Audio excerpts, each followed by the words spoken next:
Hello दोस्तों, आपका free M study channel पर स्वागत है। इस वीडियो में हम कक्षा 10वीं का जो सामाजिक विज्ञान का अर्धवार्षिक पेपर होने वाला है उससे संबंधित इम्पोर्टेंट क्वेश्चन देखने वाले हैं। तो यहाँ पर आपके लिए इनके आंसर ही मिलने वाले हैं, तो वीडियो को अंत तक ज़रूर देखिए। और अगर इसकी आपको PDF चाहिए तो आप टेलीग्राम चैनल को ज्वाइन कर सकते हैं। साथ में इस चैनल को सब्सक्राइब कर सकते हैं क्योंकि इस चैनल पर इसी तरह की वीडियोज़ आती रहती हैं।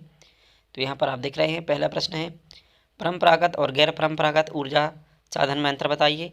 तो यहाँ पर अंतर लिखा हुआ है, जितना आपका यहाँ पर अंडरलाइन किया गया है ये इसका आंसर हो जाएगा। ठीक है, तो यहाँ पर देखिए आगे दूसरा प्रश्न दिया है, अग्नि तथा कायांतरित चट्टानों में खनिजों का निर्माण कैसे होता है ये बताना है। ठीक है, फिर प्रश्न तीसरा दिया है, हमें खनिजों के संरक्षण की क्यों आवश्यकता है। यहाँ पर आवश्यकता बतानी है कि क्यों है। ठीक है, और प्रश्न 4 है, लोहे और अलोहे खनिज के बारे में बताइए। तो यहाँ पर लोहे और अन्य खनिजों के बीच में बताना है। ठीक है, मतलब इनके डिस्क्रिप्शन देने हैं। इसके बाद प्रश्न 5 है, अवसादी चट्टानों में खनिजों का निर्माण किस प्रकार होता है। ठीक है, ये सभी इंपॉर्टेंट क्वेश्चन है, तो इनके लिए ज़रूर से याद करके जाएं क्योंकि ये परीक्षा में आते रहते हैं, तो हो सकता है इस बार भी आ जाएं। ठीक है, आगे प्रश्न है प्रश्न क्रमांक 6, तांबे की उपयोगिता का वर्णन कीजिए एवं प्रमुख उसके उत्पादों के नाम लिखिए, उत्पाद क्षेत्र लिखिए। ठीक है, तो यहाँ पर क्षेत्रों के बारे में भी बताना है, साथ में उपयोगिता भी बतानी है। प्रश्न क्रमांक 7 है, रेट हॉल खनन पर एक संक्षिप्त टिप्पणी लिखिए। तो यहाँ पर रेट हॉल पर संक्षिप्त टिप्पणी लिखनी है। ये आपका प्रश्न 7 हो जाता है। प्रश्न 8 है, पटसन उद्योग मिलों के मुख्यतः हुगली नदी के किनारे अवस्थित होने के लिए उत्तरदायी कारणों को स्पष्ट कीजिए। तो यहाँ पर जो भी इसके कारण हैं वो आपके लिए लिखने हैं। प्रश्न क्रमांक 9 है, लोहा और इस्पात उद्योग को आधारभूत उद्योग क्यों कहा जाता है। तो यहाँ पर इनके लिए एक कारण बताना है कि लोहा और इस्पात उद्योग को आधारभूत उद्योग क्यों कहा जाता है।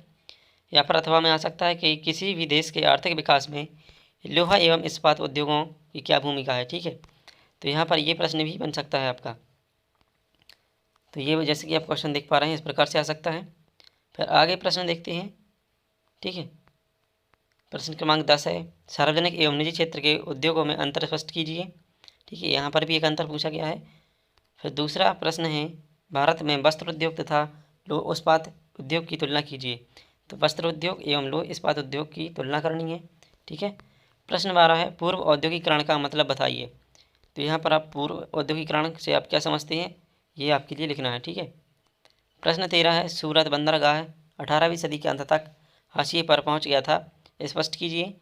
प्रश्न 14 है, ब्रिटेन की महिला कामगारों ने स्पिनिंग जैनो मशीनों पर क्यों हमले किए। ठीक है, ये हो जाएगा। अगला प्रश्न 15वां है, भारत में मैनचेस्टर के आने से बुनकरों को किन किन समस्याओं का सामना करना पड़ा, इसका आप यहाँ पर बताएंगे। तो यहाँ पर उत्तर में क्या लिखेंगे कि कौन कौन सी समस्याओं से सामना करना पड़ा भारत के मैनचेस्टरों को। ठीक है, फिर इसके बाद में आगे आता है प्रश्न 16, भारतीय सौदागरों के निर्यात व्यापार का नेटवर्क किस प्रकार का था। ठीक है, इसका उत्तर बताना है। इसके बाद है प्रश्न 17, राजनीतिक दल का क्या अर्थ होता है। तो जो राजनीतिक दल होता है उसका अर्थ बताना है आपके लिए। प्रश्न 18, किसी भी राजनीतिक दल के क्या गुण होते हैं। अब यहाँ पर गुण पूछे गए हैं तो इस प्रकार का प्रश्न भी आता है। ठीक है, तो इसके लिए भी तैयार रहना है, इसका आंसर आप तैयार कर लेंगे। प्रश्न 19 है, क्षेत्रीय दलों और राष्ट्रीय दलों के बीच अंतर लिखिए। तो यहाँ पर दोनों दलों के बीच में अंतर बताना है आपके लिए, क्षेत्रीय दल और राष्ट्रीय दल। प्रश्न 20 है, भारत में राजनीतिक दलों की भूमिका का वर्णन कीजिए। तो इन दोनों के बीच इनकी जो भूमिका है वो बतानी है आपके लिए। प्रश्न क्रमांक 4 है, जिसमें इम्पोर्टेंट क्वेश्चन ही है एक। ठीक है, तो यहाँ पर हो जाएगा, कोयले के महत्व पर प्रकाश डालते हुए भारत में कोयला उत्पादन क्षेत्रों के वितरण का वर्णन कीजिए।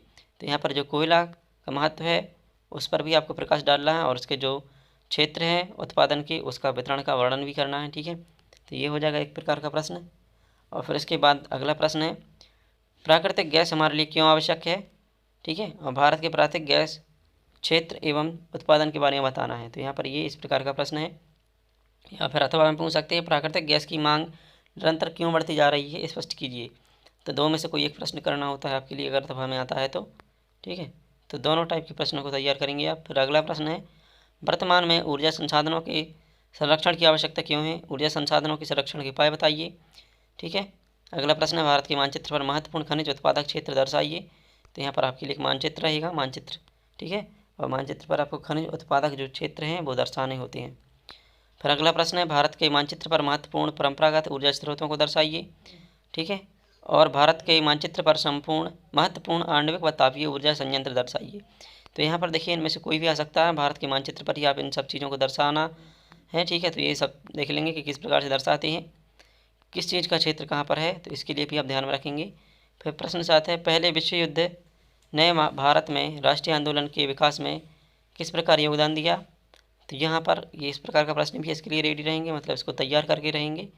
फिर इसके बाद है प्रश्न 8, जलियांवाला बाग हत्याकांड पर संक्षिप्त टिप्पणी लिखिए। तो जलियांवाला बाग हत्याकांड है, इस पर भी आपको संक्षिप्त टिप्पणी लिखनी है। ठीक है। प्रश्न 9 है, सविनय अवज्ञा आंदोलन में भारतीय व्यवसायियों और उद्योगपतियों के रुख की व्याख्या कीजिए। तो यहाँ पर सविनय अवज्ञा आंदोलन से संबंधित जो प्रश्न है वो भी है। तो उसके बाद एक और उसी संबंधित प्रश्न बनता है, सविनय अवज्ञा आंदोलन का वर्णन कीजिए। ठीक है। और अथवा में आ सकता है कि सविनय अवज्ञा आंदोलन का क्या अभिप्राय है, इसमें कार्यक्रम एवं महत्व पर प्रकाश डालिए। फिर अगला प्रश्न आता है 11वां प्रश्न, और इसका आखिरी प्रश्न है कि नमक यात्रा की चर्चा करते हुए स्पष्ट कीजिए कि यह उपनिवेशवाद के खिलाफ प्रतिरोध का एक असरदार प्रतीक था। ठीक है, तो इस प्रकार का प्रश्न है, इसके लिए भी आप तैयार कर लेंगे। यहाँ पर देखिए सभी इंपॉर्टेंट प्रश्न हो चुके हैं। अगर आपके लिए वीडियो पसंद आती है तो लाइक कर सकते हैं, चैनल पर नए हो तो सब्सक्राइब कर सकते हैं।